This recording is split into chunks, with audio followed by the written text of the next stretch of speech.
दोस्तों, क्या आपको कभी ऐसा लगता है आप कितना ही अच्छा करने की कोशिश करते हैं, लेकिन आपके साथ बुरा ही होता है? अच्छे कर्म का कोई फल नहीं मिलता है। उल्टा लोग आपको ही दोष देने लगते हैं, भले चाहे आपने उनका कितना ही अच्छा करने की कोशिश क्यों न की हो। तो दोस्तों, इसका उत्तर भगवान विष्णु ने नारद जी को दिया है। दोस्तों, एक बार भगवान विष्णु वैकुंठ लोक में बैठे हुए होते हैं। तभी नारद जी नारायण नारायण का जाप करते हुए वैकुंठ लोक पहुंच जाते हैं। भगवान विष्णु अपने भक्त नारद को देखकर प्रसन्न होते हैं और कहते हैं, हे वत्स, आज तुम अवश्य ही कोई महत्वपूर्ण समाचार लेकर आए हो।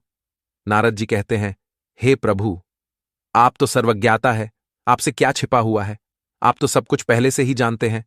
मैं आपको क्या समाचार दे सकता हूं? भगवान विष्णु कहते हैं, हे वत्स, फिर तुम इतनी शीघ्रता से किस कारण से आए हो? नारद जी कहते हैं, हे प्रभु, आप सब कुछ जानते हैं और मैं किस कारण से आया हूं यह भी आपको पता है, लेकिन फिर भी मैं आपको बताने की चेष्टा करता हूं।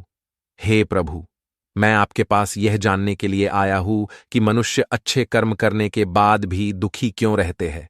मैं पृथ्वी लोक का भ्रमण करके आया हूं और मैंने कई मनुष्यों को देखा है जो अच्छे कर्म करने के बाद भी दुखी ही रहते हैं, किंतु आपने तो कहा है कि अच्छे कर्मों का फल अच्छा ही मिलता है, तो फिर उन मनुष्यों को जीवन में दुख क्यों मिल रहे हैं? क्या अच्छे कर्म करना पाप है? नारद की बात सुनकर भगवान विष्णु मुस्कुराने लगते हैं और कहते हैं, हे वत्स, तुमने आज बहुत ही महत्वपूर्ण प्रश्न किया है और मैं ये भी जानता हूं कि तुम्हारे मन में यह प्रश्न क्यों उत्पन्न हुआ है।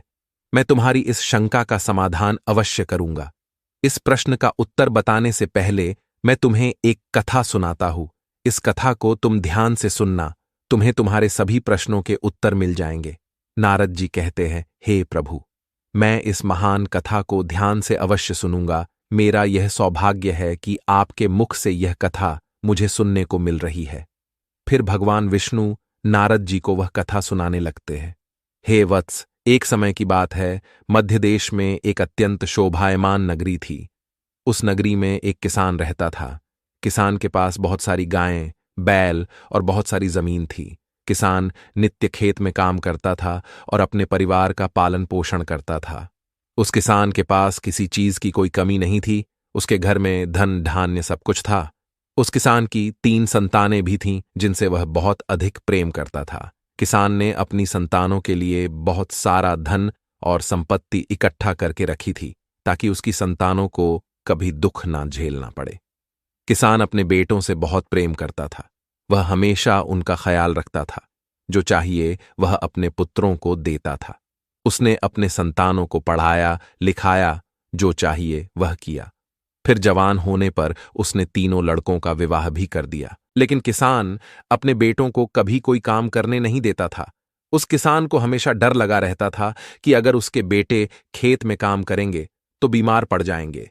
अगर उसके बेटे कहीं बाहर काम करेंगे तो उन्हें कष्ट सहन करने पड़ ढेंगे। इसीलिए किसान अपने बेटों को कोई काम नहीं करने देता था, हमेशा अपने बेटों की देखभाल करता रहता था। किसान खुद अकेले ही सारे काम करता था। वह कभी अपने पुत्रों को कोई काम करने को नहीं कहता था। उसे लगता था अगर वह अपने पुत्रों को कोई काम करने को कहेगा तो वे दुखी हो जाएंगे और उसे छोड़कर चले जाएंगे।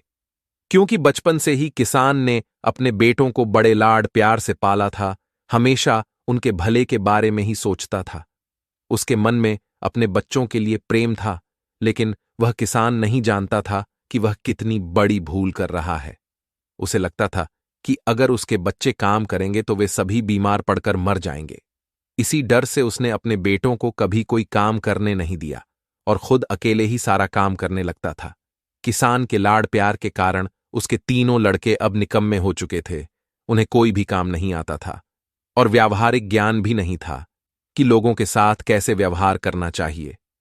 घर पर सब कुछ आसानी से मिल जाता था, तो उन्हें बाहर की दुनिया के बारे में ज्यादा कुछ नहीं पता था। अब किसान बूढ़ा होने लगा था और उसे अपने बच्चों की चिंता सताने लगी थी कि उसकी मृत्यु के बाद उसके पुत्र कैसे जिएंगे। उन्हें कहीं खेत में तो काम करना नहीं पड़ेगा। इसी चिंता से वह किसान हमेशा दुखी रहता था। अब बुढ़ापे में उस किसान से काम नहीं हो पा रहा था, जिससे घर की आमदनी कम होने लगी थी। उसके तीनों पुत्रों का परिवार भी बड़ा हो गया। उनके भी पुत्र पुत्रियां हो गई थीं। अब इतने बड़े परिवार को संभालने के लिए अधिक धन और अनाज की जरूरत पड़ रही थी। लेकिन किसान इतना सब कुछ अकेले नहीं कर पा रहा था, जिससे उसके पुत्र भी अब उससे द्वेष करने लगे थे। सारा दोष वे पुत्र अपने पिता पर ही डालने लगे थे। उस किसान के पुत्रों को अपने पिता पर बहुत क्रोध आने लगा था। वे सोचने लगे थे कि हमारे पिता ने हमारे लिए कुछ नहीं किया। जीवन भर काम करके उसने हमारे लिए कुछ भी नहीं छोड़ा, सब कुछ कमाकर खर्च कर दिया। अगर बहुत सारा धन इकट्ठा करके रख देते तो हम जीवन भर बैठकर आराम से खा सकते थे, लेकिन हमारे पिता ने हमारे लिए कुछ भी नहीं किया। भगवान विष्णु कहते हैं, देखो नारद, उस किसान ने बचपन से ही अपने पुत्रों की बहुत अच्छी तरह से देखभाल की थी। उसने उनकी हर मांग पूरी की, उन्हें जो जो चाहिए था वह सब कुछ दिया। उसने उन्हें कभी कोई काम करने नहीं दिया, सारा काम वह अकेले ही करता था। उसने अपने बेटों को कभी कोई कष्ट होने नहीं दिया। उसने अपने बेटों के लिए हमेशा अच्छा ही करने की कोशिश की थी। उसने कभी उनका बुरा करने का विचार तक नहीं किया था। लेकिन इतना सब कुछ होने के बावजूद भी उस किसान के पुत्र उसे भला बुरा ही कहने लगते हैं, सारा दोष अपने पिता पर ही डालने लगते हैं। तो तुम बताओ नारद, अब इसमें गलती उस पिता की है या उसके पुत्रों की? नारद जी आश्चर्य में पड़ जाते हैं और सोचने लगते हैं और कहते हैं, हे प्रभु, उस किसान के पुत्रों की गलती है। उनके पिता ने उनके लिए इतना कुछ किया, अपना पूरा जीवन उन पर नौछावर कर दिया, उन्हें जो चाहिए वह सब कुछ दिया। लेकिन अपने पिता का धन्यवाद करने के बजाय वे अपने पिता को ही दोष दे रहे हैं। फिर भगवान विष्णु कहते हैं, नहीं नारद, इसमें उस किसान के पुत्रों की कोई गलती नहीं है। नारद जी कहते हैं, वो कैसे प्रभु? भगवान विष्णु कहते हैं, हे नारद, मैं तुम्हें समझाता हूं, अब तुम ध्यान से सुनो। हे वत्स, सभी पक्षी एक सुरक्षित घोंसला बनाकर अंडे देते हैं ताकि कोई शिकारी उन्हें ना खा सके। जब अंडों से बच्चे बाहर निकलते हैं तो वह पक्षी उन छोटे छोटे बच्चों को भोजन लाकर देता है। वह पक्षी बहुत मेहनत करता है, इधर उधर भटकता है और अपनी छोंच में अन्न भरकर लाता है और घोंसले में बैठे बच्चों के मुंह में लाकर डालता है। लेकिन कुछ दिनों के बाद उसके वह छोटे बच्चे बड़े होने लगते हैं, उनके पर निकल आते हैं और वे उड़ने की कोशिश करने लगते हैं। धीरे धीरे वे सभी उस घोंसले को छोड़कर उड़ने लगते हैं। तब वह पक्षी उन बच्चों को अन्न की तलाश करना सिखाता है और फिर वे बच्चे खुद उड़कर जाते हैं और भोजन ढूंढकर खाने लगते हैं। उसके बाद वह पक्षी कभी उन बच्चों के लिए भोजन नहीं लाता है। ठीक उसी प्रकार से नारद, उस किसान ने अपने बच्चों का लालन पालन करके उनके साथ अच्छा जरूर किया है, किंतु उसने अपने लड़कों को अपाहिज बना डाला। बालक का 5 वर्षों तक लालन पालन करना चाहिए, 10 वर्षों तक उसका ताड़न करना चाहिए, 10 वर्ष के बाद उसके साथ मित्र की तरह व्यवहार करना चाहिए और जवान हो जाने पर उसे कार्य में लगा देना चाहिए। लेकिन उस किसान ने अपने बच्चों को आलसी और निकम्मा बना डाला। उसने अपने पुत्रों के साथ अच्छा करने का सोचकर उनके जीवन का विनाश कर डाला। इसमें सारा दोष तो उस किसान पर ही जाएगा। भगवान विष्णु कहते हैं, हे नारद, अच्छे कर्म करना अच्छी बात है, किंतु जो व्यक्ति अंधा है ही नहीं, उसका सहारा बनने की क्या आवश्यकता है? जो व्यक्ति लंगड़ा है ही नहीं, उसे पीठ पर बिठाकर चलने की क्या जरूरत है? जो जल में तैर सकता है, उसे नाव में बिठाने की क्या आवश्यकता है? जो खुद अपने हाथ से भोजन कर सकता है, उसे खिलाने की क्या जरूरत है? जो पहले से ही बलवान है, उसकी रक्षा करने का कोई औचित्य नहीं है। किंतु मूढ़बुद्धि मनुष्य निरंतर यह गलती करता है कि वह खुद की मूर्खता को ही अच्छा काम समझने लगता है। किसी धनवान को धन का दान देना अच्छा कर्म नहीं होता है। अच्छा कर्म वही है जहां उसकी जरूरत हो। यदि कोई व्यक्ति अंधा है तो उसे मार्ग पर चलने में मदद करना अच्छा काम होता है। किसी गरीब व्यक्ति को धन का तथा अन्न का दान करना अच्छा कर्म होता है। किसी कमजोर व्यक्ति की रक्षा करना अच्छा कर्म होता है। लेकिन पृथ्वी लोक पर मनुष्य ऐसे लोगों की मदद करते हैं जिन्हें मदद की जरूरत ही नहीं होती और सोचता है कि उसने अच्छा काम किया है। इसी कारण से वे सदैव दुखी रहने लगते हैं। यदि उस किसान ने अपने बच्चों को बचपन से ही खेत में काम करना सिखाया होता तो आज उसके सभी पुत्र खेत में काम करके घर परिवार संभाल रहे होते। लेकिन उस किसान ने ऐसा नहीं किया।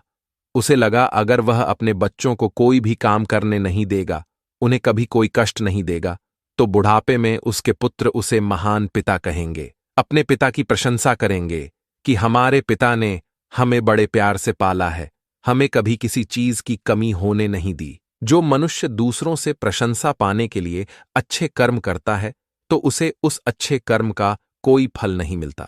अच्छा कर्म केवल निस्वार्थ भाव से करना चाहिए, उसके बदले में कुछ पाने की उम्मीद नहीं करनी चाहिए। हे नारद, देहधारी मनुष्यों के लिए पुरुषार्थ ही कर्म है, उसे पुरुषार्थ अवश्य ही करना चाहिए। व्रत उपवास की भी समय सीमा निर्धारित होती है, जितने समय का व्रत होता है उतना ही समय वह व्रत करना चाहिए, तभी व्रत का फल मिलता है। व्रत का समय समाप्त होने पर व्रत करने से कोई लाभ नहीं मिलता। एकादशी का व्रत एकादशी को ही किया जाता है, अन्य दिन नहीं किया जाता। ठीक उसी प्रकार से अच्छे कर्म करने की भी समय सीमा निर्धारित होती है। जैसे किसी भूखे को उसका पेट भरने तक ही भोजन खिलाया जा सकता है, किंतु उसका पेट भरने के बाद उसे भोजन देने से वह व्यर्थ ही हो जाएगा। इसीलिए जिसे जितनी मदद की आवश्यकता है केवल उतनी ही मदद करनी चाहिए, वही अच्छा कर्म होता है। किसी प्यासे की प्यास बुझने तक ही उसे पानी पिलाना चाहिए, प्यास बुझ जाने पर उसे पानी नहीं पिलाया जा सकता। ठीक वैसे ही किसी की मदद करते हैं तो उसको जितनी मदद की जरूरत है उतनी ही करनी चाहिए, उससे अधिक मदद करने पर वह व्यर्थ हो जाती है। जिसको मदद की जरूरत ना हो और मनुष्य उसकी मदद करता है तो इसमें उस मनुष्य का स्वार्थ छिपा हुआ होता है। लोग दूसरे लोगों की बहुत ज्यादा मदद करते हैं, उन्हें आवश्यकता ना होने पर भी उनकी मदद कर देते हैं और फिर बदले में उनसे मदद की उम्मीद लगाए बैठते हैं, जिससे उनके द्वारा किए गए अच्छे कर्म का सारा फल व्यर्थ ही हो जाता है। फिर नारद जी को सब कुछ समझ में आ जाता है और वे कहने लगते हैं, हे प्रभु, आप धन्य हैं। आपने अच्छे कर्म और उसके फलों का जो महत्वपूर्ण ज्ञान दिया है वह समस्त मानव जाति के कल्याण के लिए अत्यंत उपयोगी है। तो दोस्तों, इस प्रकार से भगवान विष्णु ने नारद जी को अच्छे कर्मों का अर्थ बताया है। आपको यह कथा कैसी लगी कमेंट करके जरूर बताएं। अगर यह जानकारी अच्छी लगी तो वीडियो को लाइक जरूर करें और कमेंट में जय श्री हरि विष्णु जरूर लिखें। साथ ही चैनल को सब्सक्राइब